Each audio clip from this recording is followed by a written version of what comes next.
परेशानी तो बढ़ती है, लेकिन अंतोगत्वा सत्य की जीत होती है।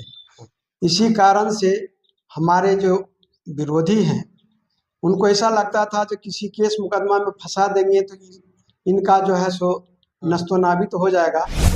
तो मेरा उद्देश्य है जो विरोधी लोग जो हमको परेशान करते हैं उससे संघर्ष करना और जनता का सेवा करके अपने प्रखंड का विकास करना। जो इंफ्रास्ट्रक्चर दुरुस्त हो, उसका उदाहरण है जो कई पंचायतों में मैंने विकास की रेखा खींचने में वहाँ पक्की सड़क बनवाया हूँ।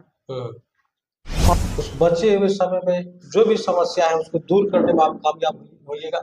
निश्चित रूप से प्रयास करने से क्या नहीं होता है। जो निधि उपलब्ध है, जो व्यवस्था है, तो मैं निश्चित रूप से चाहूंगा जो कड़ी छूटा हुआ उस कड़ी को जोड़ करके विकास की एक रूपरेखा तैयार करूं। अभी हम सुपौल जिले के किशनपुर प्रखंड में आ चुके हैं और आपको बता दें कि किशनपुर प्रखंड प्रमुख सुनीता कुमारी के पति सुनैन यादव जी हमारे साथ जुड़े हैं। वही सुनैन यादव जी जो किशनपुर प्रखंड का कई बार प्रतिनिधित्व किया प्रखंड प्रमुख के रूप में, और इस बार हाल ही में ये पिछले कोई मामला को लेकर के जेल में बंद थे, हाल ही में जेल से भी निकले हैं। लेकिन आपको जानकारी में बता दें कि किशनपुर प्रखंड में पिछले 2.5 वर्ष में विकास कार्य भी कहीं न कहीं बाधित हुआ है।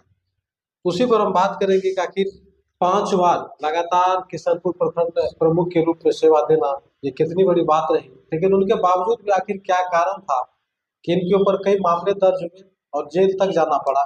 उन तमाम बातों पर हम खुलासा करेंगे। तो सबसे पहले तो सर हमारे न्यूज चैनल में आपका स्वागत है। धन्यवाद। पहला जानकारी तो ये लेना चाहेंगे सर, किशनपुर प्रखंड में आप 5 टर्म प्रमुख रहे, अभी भी आपकी पत्नी सुनीता कुमारी यहाँ प्रखंड प्रमुख के रूप में है। क्या कारण था कि आप बार बार किसी न किसी मामले को लेकर के आपको जेल जाना पड़ा? कहावत है ना, छोटी मछली को बड़ी मछली निकल जाती है जी। जनता और जनार्दन दोनों का साथ मिलता रहेगा तो विरोधी कुछ भी करे तो विरोधी के कुछ करने से तो परेशानी तो बढ़ती है, लेकिन अंतोगत्वा सत्य की जीत होती है। इसी कारण से हमारे जो विरोधी हैं, उनको ऐसा लगता था कि किसी केस मुकदमा में फंसा देंगे तो इनका जो है सो नस्तो नाबूद हो जाएगा, हम अकेला राज करते रहेंगे। इसी उद्देश्य से मुझे बराबर केस में फंसाते रहा है। तो जो तमाम पब्लिक आपको सुन पा रहे हैं, जनता मालिक देख पा रहे हैं, उनको थोड़ा बताइए आप अपने बारे में कि आखिर क्यों आपको लगातार जेल भेजने के काम आपके विरोधी के द्वारा किया गया, क्या कारण था? इस बार फिर आप जेल गए, फिर बाहर आए हैं, अभी आपकी पत्नी यहाँ प्रखंड प्रमुख के रूप में कमान संभाल रखी है। उनको ऐसा लगता है ना विरोधी लोगों को जी, जो इनको परेशान करेंगे तो या राजनीति से हट जाएंगे या हमारे नतमस्तक हो जाएंगे। तो मेरा उद्देश्य है जो विरोधी लोग जो हमको परेशान करते हैं उससे संघर्ष करना और जनता का सेवा करके अपने प्रखंड का विकास करना। इसी उद्देश्य से मैं राजनीति में काम कर रहा हूँ, करता रहूंगा। जनता ही मालिक है, जनता जो चाहेगी वही होगा, कोई व्यक्ति सर्वोपरि नहीं है। इससे पहले आप कितने बार यहाँ प्रखंड प्रमुख बने? मैं तो एक बार बना हूँ और मेरी पत्नी लगा करके चौथी बार है। चौथी बार है। 5 बार किशनपुर प्रखंड के सम्मानित जनप्रतिनिधियों ने, यहाँ के जनताओं ने आपको प्रखंड प्रमुख बनने का अवसर दिया। लेकिन हम बात करें तो पिछले 2.5 वर्ष में इस प्रखंड में कुछ विकास कार्य हुआ है या नहीं? विकास हुआ लेकिन गति कम है। अब आए हैं और तो बाहर आए हैं तो जहाँ भी विकास की गति कम है, जहाँ विकास नहीं हुआ है तो निश्चित रूप से उस जगह उस स्थान को प्राथमिकता दे करके विकास का काम करना चाहेंगे। आप जिस प्रखंड से आते हैं और जो आपका पंचायत है वो कोसी विस्थापित इलाका है, बाढ़ प्रभावित इलाका है, काफी सुदूर इलाका है, पिछड़ा हुआ देहात एरिया है। वहाँ पे आज भी सड़क की समस्या है, आवास की समस्या है, शिक्षा चिकित्सा की समस्या है। तो इस सब क्षेत्र में कैसे आके सुधार किया जाएगा, क्योंकि आप प्रखंड के प्रधान हैं? मेरा प्रखंड बाढ़ से प्रभावित 9 पंचायत है, उसमें जिसमें आंशिक रूप से 4 और पूर्ण रूप से 5 है।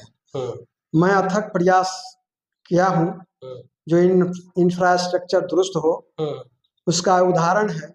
जो कई पंचायतों में मैंने विकास की रेखा खींचने में वहाँ पक्की सड़क बनवाया हूँ, और जो बचा हुआ है चाहता हूँ उस जगह पर भी पक्की सड़क बन जाए।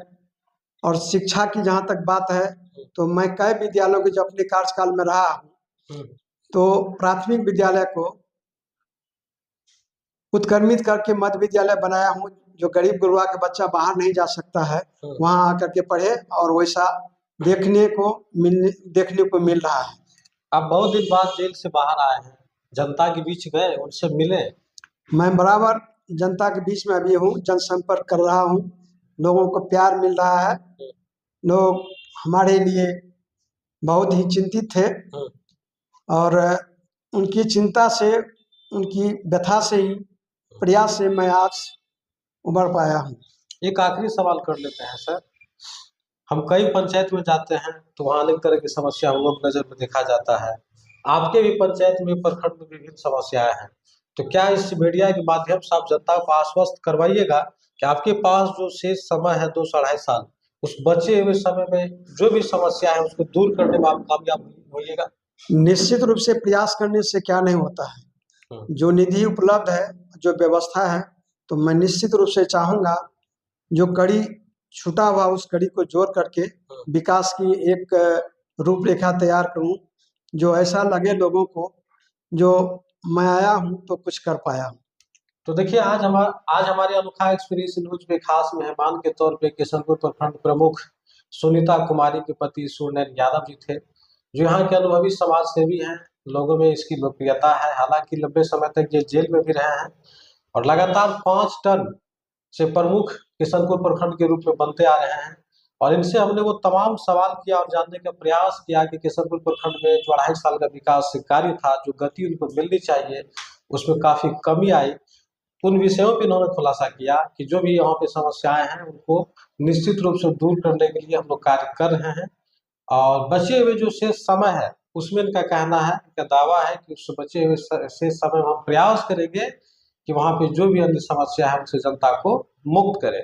हालांकि किशनपुर प्रखंड अगर देखा जाए तो कोसी विस्थापित इलाका है, वहाँ पर अभी भी बहुत चीज सुधार करने की जरूरत है, लेकिन उस दिशा में प्रखंड प्रमुख के द्वारा कोशिशें की जा रही है, ऐसा इनके द्वारा कहा गया है।